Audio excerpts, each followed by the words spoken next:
जी नमस्कार, मैं doctor Pushpa Kumari, department of psychology, Kamala Rai college, Gopalganj, JP university, Chhapra. बच्चों, मैं कल आप लोग को बताई थी कि संवेग क्या है तथा उसकी क्या विशेषता है, और आज मैं आप लोग को बताने जा रही हूँ कि संवेग का काइंड ऑफ इमोशन, इसकी कितने प्रकार होते हैं संवेग की। सबसे पहले यदि हम संवेग जो है, मनोवैज्ञानिकों ने कई भागों में बांटा है। यदि उनके द्वारा किए गए सभी जो प्रकार के जो व्याख्या होते हैं या अलग अलग करें तो इससे एकमात्र कन्फ्यूजन की उत्पन्न होगा, क्योंकि सभी मनोवैज्ञानिकों ने अपने अपने ढंग से परिभाषित किए हैं और उन सभी प्रकार में जो अलग अलग वर्णन जो किए, जो बताए, तो हम इसके कुछ मतलब कि तथ्य की जब हम बात करें, इसमें तो है कि प्रेम, घृणा, डर, भय, इस तरह की बात है। तो हम एक पॉइंट, जैसे प्रेम, संवेग में प्रेम का भी महत्ता है कि प्रेम एक घनात्मक पॉजिटिव इमोशन है। जब व्यक्ति में किसी भी व्यक्ति या पशु पक्षी या स्थान के प्रति एक लाइकिंग या अट्रैक्शन विकसित हो जाता है तो संवेगात्मक स्थिति को ही हम प्रेम की संज्ञा देते हैं।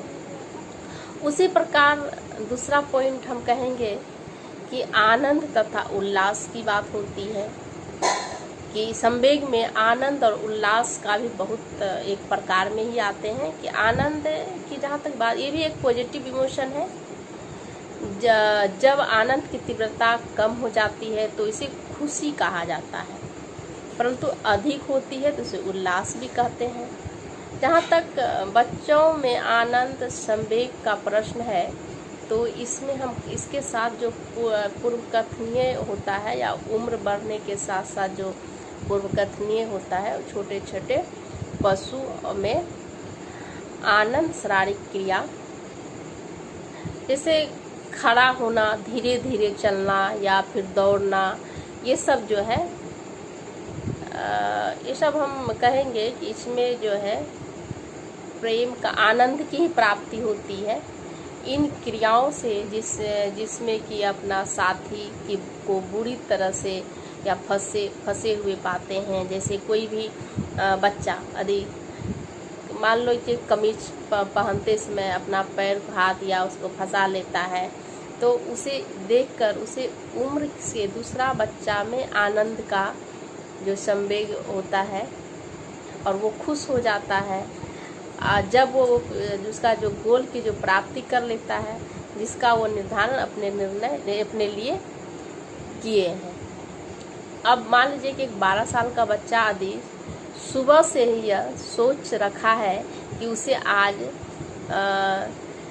मिठनी सोया सिनेमा हॉल जाना है या कहीं भी घूमने के लिए जाना है, तो सचमुच में वह इस शो को देखने में वो समर्थ हो जाता है, तो उसे ही हम आनंद मिलता है। दूसरी बात है, हम उदासीन तथा विषाद की बात करेंगे। उदासीन की बात यदि हम करते हैं तो उदासीन एक ऐसी संवेगिक प्रक्रिया है, इसको कहेंगे कि जो प्रिय वस्तु को वो खो जाने के लिए प्रिय व्यक्ति से मर जाने का उत्पन्न होता है, या एक कहने का तात्पर्य यह एक दुखद संवेग है उदासीन। जब उदासी के संवेग की तीव्रता अधिक हो जाती है तो उसे हम शोक या विषाद कहा जाता है। उसी प्रकार दूसरे संवेग की हम बात करेंगे। एक ऊब जो होता है, बोरिंग, जिसको हम बोरिंग कहेंगे, तो वो भी एक संवेग के ही प्रकार में आता है। जब व्यक्ति के सामने ना कोई स्पष्ट लक्ष्य होता है, ना उसे कोई अपनी अचीवमेंट की खुशी ही होती है, तो उस तरह के जब व्यक्ति के सामने ऐसा कार्य होता है जिसमें कि उसकी अभिरुचि होती है और ना ही उसकी इच्छा होती है, तो ऐसी परिस्थिति में उसमें एक विशेष जो इमोशनल स्टेज है वो पाया जाता है। इसी को हम ऊब कहते हैं या ऊब कहा जाता है। अब हम इसका दूसरा पॉइंट है, अब दूसरा है फेयर एंड एंजाइटी। और इसमें भी क्या होता है, जब डर तथा दुश्चिंता दोनों एक दूसरे से काफ़ी संबंधित संवेग हैं और ये दोनों रिलेटेड इमोशन है। यह एक ऐसी संवेगात्मक स्थिति है जिसमें व्यक्ति एक ऐसे या डेंजरस वस्तु या घटना के प्रति व्यक्ति की प्रतिक्रिया जो है करना होता है, जिसे वह आसानी से छुटकारा नहीं पा सकता है। अब एंजाइटी या डर का ही दूसरा नाम है और इसमें हम कह सकते हैं कि जो मानसिक स्थिति या अस्पष्ट होती है, लेकिन यह जो संचयी होता है और प्रत्येक क्षण या दूसरे के खास का ढंग से भी बढ़ते ही जाते हैं। तो उसी प्रकार तीसरा है, दूसरा पॉइंट हम प्रकार बताएंगे कि एंगर मतलब क्रोध। क्रोध एक ऐसा संवेग है जिसकी उत्पत्ति एक ऐसा खास अवरोध या अड़चन पैदा होता है जिससे कि दूर किया जा सकता है। क्रोध जब अत्यधिक होता है तो चिरकालिक, जिसको कहेंगे चिरकालिक अवस्था, तो उसमें प्रभाव जो है विनाशक होता है। क्रोध भी एक ऐसा संवेग है जो कि शैशव अवस्था से ही देखने को मिलता है। अब शैशव अवस्था तथा बचपन अवस्था में भी क्रोध की उत्पत्ति हल्के शारीरिक असंतुलन जैसे कि स्नान करने या कपड़ा पहनने इस तरह की होता है। तो ये क्रोध का ही इसमें मानेंगे। तो दूसरा है डाह या ईर्ष्या। अब डाह ईर्ष्या की बात हम करते हैं, ये भी इमोशन का ही प्रकार में आता है। डाह एक तरह का जटिल मतलब कॉम्प्लेक्स इमोशन है और इसमें जो है फियर तथा जो एंगर दोनों संवेग मिलता है। जब व्यक्ति पहले से मिल रहे होते हैं या मिल रहे अनुराग या वास्तविक जो या काल्पनिक की महसूस करता है, उसमें डाह या ईर्ष्या की भावना उत्पन्न हो जाती है।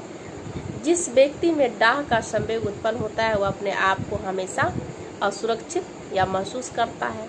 हमेशा उसे इस बात का डर बना होता है कि उसका स्थान दूसरा व्यक्ति लेने वाला है। अब इसी तरह से हम संवेग में जो कह सकते हैं कि जब स्कूल में जब कोई छात्र या देखता है कि बच्चे अन्य छात्रों के विशेष ध्यान दिया जा रहा है या उस पर ध्यान नहीं दिया जा रहा है, तो वैसी परिस्थिति में अन्य छात्रों के प्रति यह डाह उत्पन्न होता है, उसे ईर्ष्या करना शुरू कर देता है। इस प्रकार आज हम काइंड ऑफ इमोशन समाप्त कर रही हूँ। थैंक्स।